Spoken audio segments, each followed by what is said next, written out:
বের হয়ে যাবে। মনে করো ওর জবানবন্দি নেবে, তো জবানবন্দি নেওয়ার পরে অনেক কিছু বের হয়ে যাবে। দণ্ডের ধরার কারণ, একটা মানুষকে তো আর এমনি এমনিতেই ধরে না।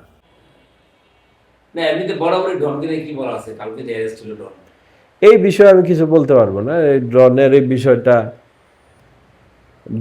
বিষয়টা আদালত বলতে পারবে। এটার আমার অভিজ্ঞতা নাই, আমি বলতেও পারবো না।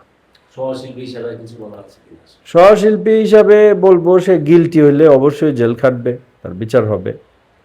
আর সে যদি নির্দোষ থাকে তাহলে তার আদালত তাকে আটকায় রাখবে না, জামিন দিবে বা অথবা ছেড়ে দিবে, এটা আমি বলতে পারি। তবে আপনি কি বিচারটা চান আসলে? যদি অ্যাবসলিউটলি, কেন? যদি যদি হুম। আমরা তো জানি না, তাহলে কি বিচারটা নিশ্চিত? অবশ্যই বিচার হওয়া উচিত। এই বিচারটা এত দেরি হয়েছে, বিচারটা সঠিক বিচার হওয়া উচিত, এটা আমি চাই, মন থেকে চাই।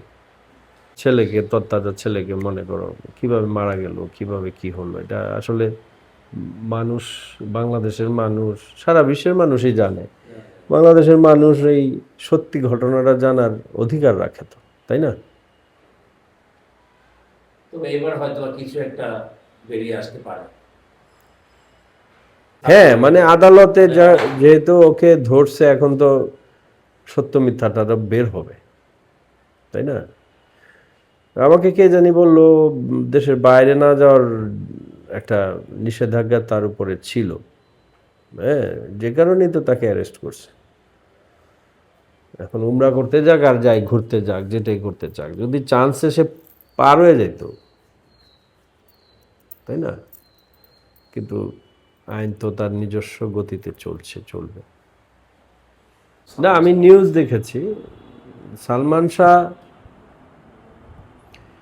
মানে আমাদের যুগের যারা সূচনা করেছে, মানে আমরা তো মনে করো নাইম ভাই, শাবনাজ আপা, সালমান শাহ, ওমর সানি ভাই, এদের এদের আগমনের পরে আমরা এসছি। তো এরা হচ্ছে আমাদের শুরুর নেতা বলা যায়। কিন্তু আমি যখন ফিল্মে এসেছি তখন সালমান শাহকে আমি পাই নাই, এবং কাছের থেকে একদিন হয়তো আমি একটা গানের শুটিং হচ্ছিল এফডিসিতে, তখন আমি ফিল্মে ফিল্মে মানে সাইন টাইন হয় নাই, এমনি ঘুরতে যেতাম। তো একদিন বাগানের মধ্যে একটু শুটিংয়ে ওকে দেখেছি। এই কথা আমার সাথে কোনো দিন কথাও হয় নাই, আমার সাথে কোনো যোগাযোগও ছিল না, আমি তাকে সামনাসামনি দেখিও নাই। আর ডনের বিষয়টা, ডন কালকে বিমানবন্দর থেকে অ্যারেস্ট করেছে। আমি জানি না, এটা হয়তো আইনের বিষয়। ডনের সাথে আমি অনেকগুলো ছবিতে কাজ করেছি। লাস্ট কাজ করলাম ডনের সাথে কন্ট্রাক্ট ম্যারেজ। কন্ট্রাক্ট ম্যারেজে আমার সাথে অনেকগুলো সিকোয়েন্স করেছি, ফাইট করেছি। কিন্তু ভিতরের খবরটা আমি জানি না আসলে কি হয়েছে। ডনের ধরার কারণ, একটা মানুষকে তো আর এমনি এমনিতেই ধরে না, তাই না? হ্যাঁ, তো এখন এটা আরও সময় গেলে হয়তো সবাই জানতে পারবে কি কারণে ধরা হয়েছে। হ্যাঁ, আর সে যদি নির্দোষ থাকে, নির্দোষ হয়, ওর বিরুদ্ধে কোনো এভিডেন্স না পায়, তখন তো তাকে জামিন দিবে বা ছেড়ে দিবে। আইন তো, এই সরকার তো আইনের প্রতি খুবই শ্রদ্ধাশীল, এবং শ্রদ্ধাশীল থাকাটাই উচিত আমি মনে করি। হুম, এটুকুই বলতে পারি। তো এই কেসটা অনেক বছর হয়ে গেছে, মানে 29 বছর, মানে আমার কেরিয়ারের বয়সের সমান। একেবারে আপনার বয়সের সময় ক্যারিয়ার, কেরিয়ারের বয়সের সে সমান। হ্যাঁ, চলচ্চিত্রে যতদিন আসছে। হ্যাঁ, হ্যাঁ। তো এটা ওরে আল্লাহ। এটা খুব দুঃখজনক যে কালকেই তো, হ্যাঁ, কালকে আমাকে একজন বলতেছিল যে সালমান শাহকে পোস্টমর্টেমের আগে যখন সে দেখতে পেল, মনে হচ্ছিল যে ঘুমায় আছে, ছোট বাচ্চার মতো চেহারা। তারপর প্রেমের পরে যখন তাকে দেখছে, তখন সে আর বলতে পারে নাই যে এইটা মানে এতদিন কেন লাগলো এই বিচারটা, আমি বুঝতে পারিনি। কষ্টদায়ক আসলে, এরকম একটা হিরো আসছে, আইসা তো অল্প সময়ের মধ্যে চলে গেছে। ছবিও খুব একটা করে নাই, 27টা ছবি মাত্র। 27-এর মধ্যে বোধহয় 4-5টা ছবি মানে কমপ্লিট ছিল না। হ্যাঁ, তো এই আর কি, মানে ওই সময়টা মানে অনেকগুলো হিরো পাশাপাশি সময় মারা গেছে। জাফর ভাই মারা গেল, জসিম ভাই মারা গেল, তারপর সালমান শাহ মারা গেল। সালমান শাহ মারা যাওয়ার পরে খুবই ভালো চলছিল চলছিল চলছিল, এরপর সাডেন করে মান্না ভাই মারা গেল, তাই না? আসলে এই আর কি। ও আবার সোহেল চৌধুরী ভাই মারা গেল, সোহেল ভাই ছিল, সোহেল ছিল। সোহেল চৌধুরী ভাই মারা গেল। এটা রমনা জোনকে বলছে, ওর বাসাটা তো ছিল এইখানে ইস্কাটনের এদিকে ছিল, যে বাসাটায় ও মারা গেছে। এই বিল্ডিংটা তখন ওই এলাকায় খুবই স্ট্যান্ডার্ড একটা বিল্ডিং ছিল, মোনা টাওয়ারের উল্টা দিকের বিল্ডিংটা। ওইখানে ও কয় নাম্বার ফ্লোরে থাকতো আমি জানি না, কিন্তু ওই বিল্ডিংয়ে দ্বিতীয় আপাও থাকতো। দ্বিতীয় আপা বোধ 9 নম্বর ফ্লোরে থাকতো। ওদের তো 12 তলায়। তো এরকম আর কি, মনে করো এটা একটা কি বলবো, এটা আল্লাহ ছাড়া কেউ বলতে পারবে না। তবে আমি বলবো যে যে দোষী তার শাস্তি পাওয়া উচিত, এবং আদালত যেন যে দোষী তাকে যেন সঠিক শাস্তিটা দেয়, এটা আমি চাই। এই অপরাধী আসলে বের হয়ে যাবে, মনে করো ওর জবানবন্দি নেবে, তো জবানবন্দি নেওয়ার পরেই অনেক কিছু বের হয়ে যাবে। এটা আমার মনে হয় তো একা, মানে কি বলবো, এটার মধ্যে কারো হাতে হয়ে থাকে তাহলে তো একজন নাই না, হয়তো আরো লোক জড়িত আছে, ওইটাও বের হবে।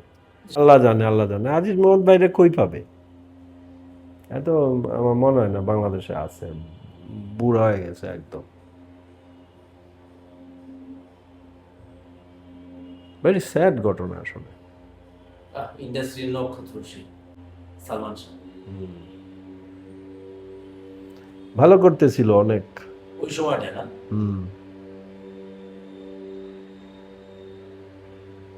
ওই সময়টা তার রওনাটা কেমন অবস্থা ছিল? যেহেতু যদিও আপনি ইন্ডাস্ট্রিতে আসছেন মাত্র, যেহেতু গানের সিন দেখছেন অনেক অনেক, কিছু কিছু ছবি মার মার কাট কাট, ওরে কিছু কিছু ছবি মার মার কাট কাট, মানে ইন্ডাস্ট্রি তখন ওর পিছনেই দৌড়াতো। সালমান শাহ এবং অভিনয় করতো ভালো, ভালো অভিনয় করতো, ভালো নাচতো, ফাইট করতো ভালো, ওটা স্টাইল ছিল সাংঘাতিক রকমের। তাই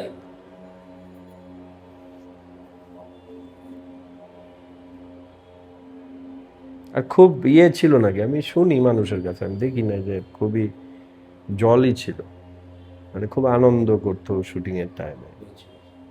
জলিমেট নাচায় রাখতো সব। একটা ঘটনায় ওই দিন শুনলাম আমি, এক ডাইরেক্টর বলতেছে যে শুটিংয়ে আসছে, আসার পরে বলতেছে আমাকে 5,000 টাকা দেন। 5,000 টাকা দিয়ে তুমি কি করবা?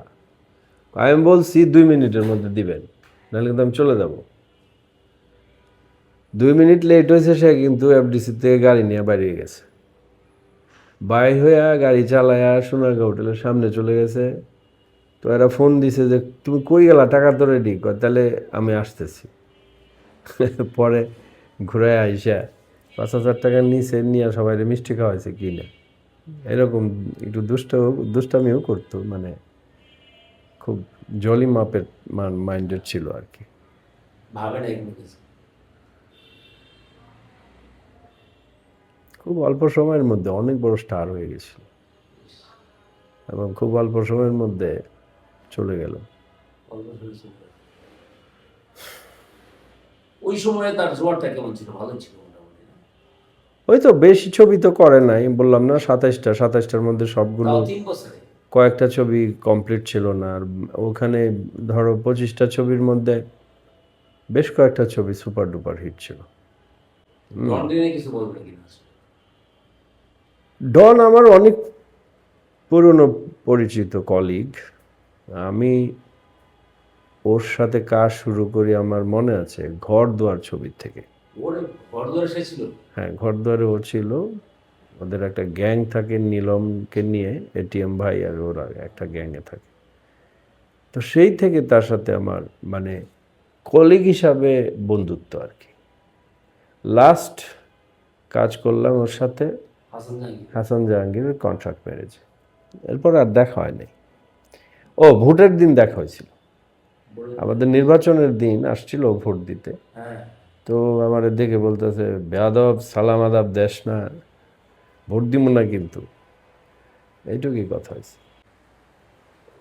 সেই সময় ডনের অভিনয়টা কেমন লাগতো আসলে? একটা ভিন্ন ক্যাটাগরির ফল অভিনেতা ছিল কিন্তু ডন। না, ইয়ং ভিলেন ছিল, ইয়ং ভিলেন, অনেক ছবিতে কাজ করছে, আমার সাথেও অনেক ছবিতে কাজ করছে। হুম, অভিনেতা হিসেবে কেমন? ভালো, খারাপ না, ভালো, ভালো।